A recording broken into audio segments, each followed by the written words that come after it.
My name is Nabeel Vandayar. Before joining HyperionDev back in 2013, I was a medical student during my first year of medicine at the University of Wits.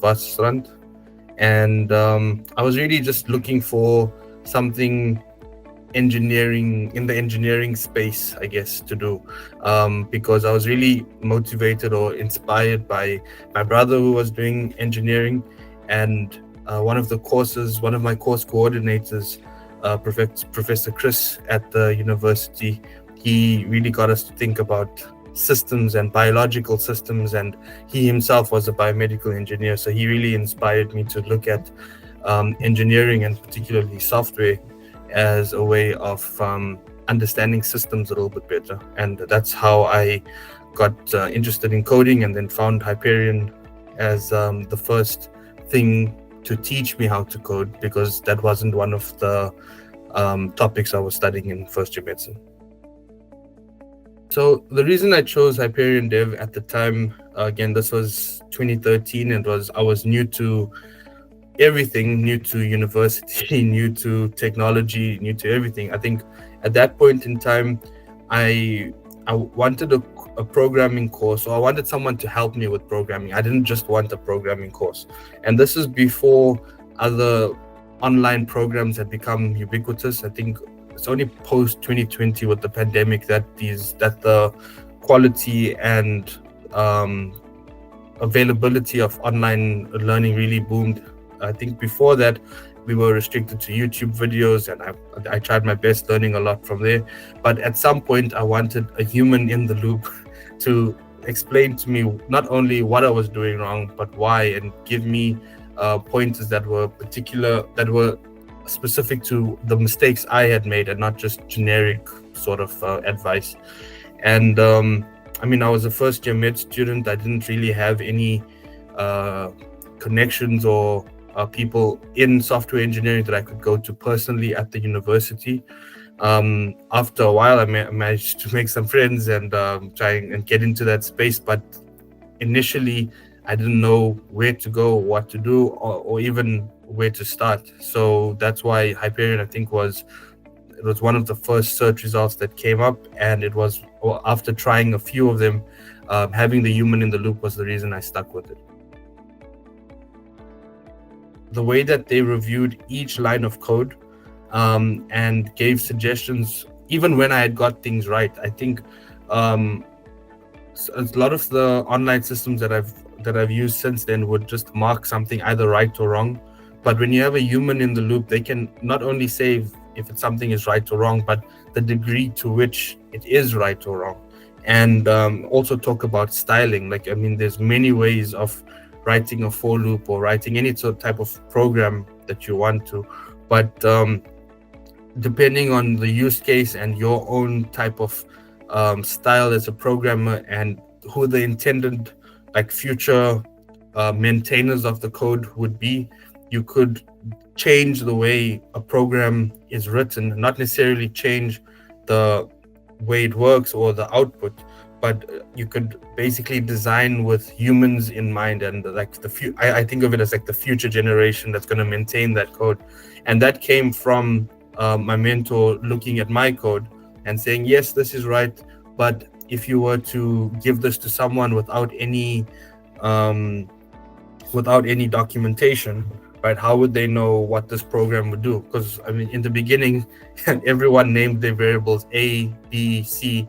And over time, as you start working with people, you realize, well, no, you can actually be a little bit more clever with how you name your variables, how you name your functions, how you pair them up together, what you group into a function, and what you pull out and run in isolation.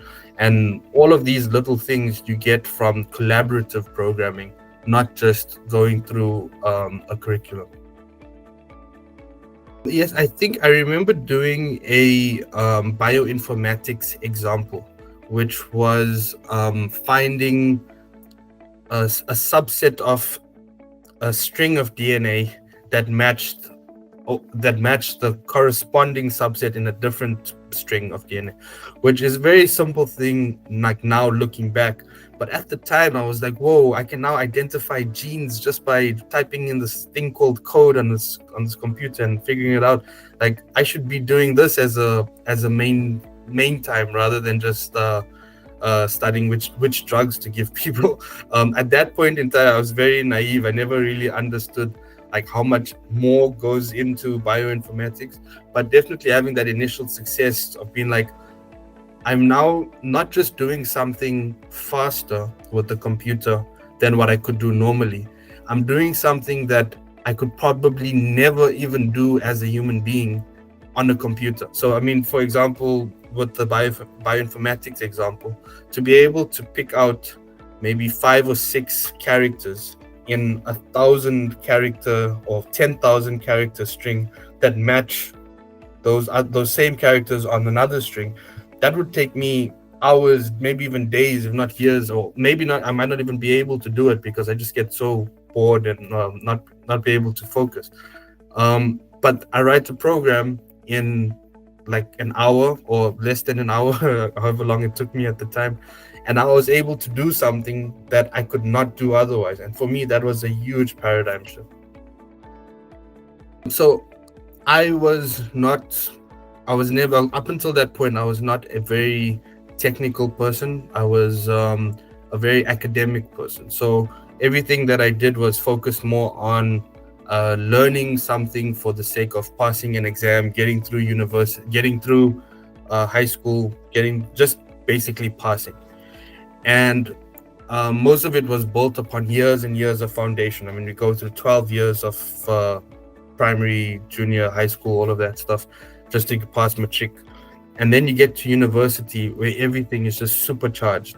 And that old way of learning all of a sudden no longer works. It no longer applies. You can't take years and years and years to understand a basic concept. You have to learn how to do it quicker. So when I started learning programming, like I said before, I never understood how just writing these words on a piece of, like in a text box was going to result in a program. So I started looking for patterns in what I was writing and understanding, oh, well, what does this pattern mean? Or is this even a pattern? Am I just imagining that I'm seeing patterns? And just noticing the patterns between the different functions that I was using, or the tiny bits of code that I was writing, and linking the input pattern to the output result that I was getting. Just learning in that method, even if you don't understand the underlying aspects of what's going on, if you can just understand the program or anything that you're learning as a system of inputs, processes, outputs, and break it up into its smaller constituents, all the way to a point that you do understand it, and then reassemble all of those components up to the original problem you're trying to solve, you can basically learn anything. And it also, once I learned that just by breaking things down, I could eventually learn everything. It allowed me to then take the pressure and anxiety out of, oh, am I going to be able to learn it? Because that was a yes, into why am I learning it in the first place, and how did someone come up with this, and what inspired the people that build these amazing things that we use all the time. And by going on that journey in parallel with the problem solving and pattern recognition, I then realized that it's the collaborative nature of the work that we do that makes the next generation of work even better, or even more stable for others to build upon.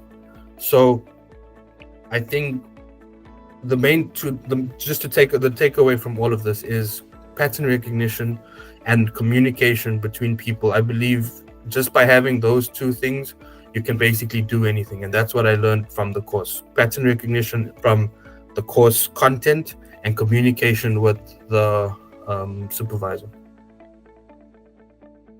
I would say go for it. I think it's not the content it's not that you can't get that content anywhere else. It's how you get that content, and it's all about. Okay, I'll tell you this one. When you learn something for the first time, the way you learn it is very important for how you recall it in the future. I know whenever I write down a for loop or write down anything in any program that I write, I think back to the first time I learned how to do that and how I learned to do that. And the strength of that connection um, can obviously be built over time. But if you get a really good initial starting point with examples or a conversation or something that's particular to you, that makes it so much easier to have a strong base to build upon. So like I said before, I remember like writing that for loop for the first time and having that epiphany moment. That wouldn't have happened if I was just following, if I was just following a regular tutorial.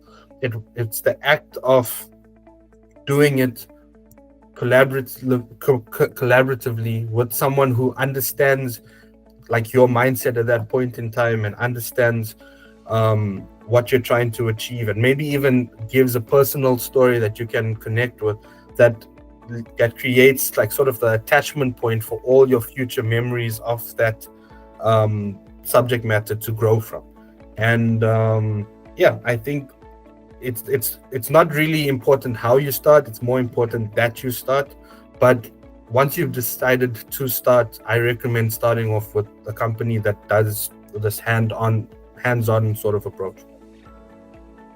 I think Hyperion as a company, I've watched it grow from like its South African roots to become international, and I see it's like the investment with these other companies, and you see it growing.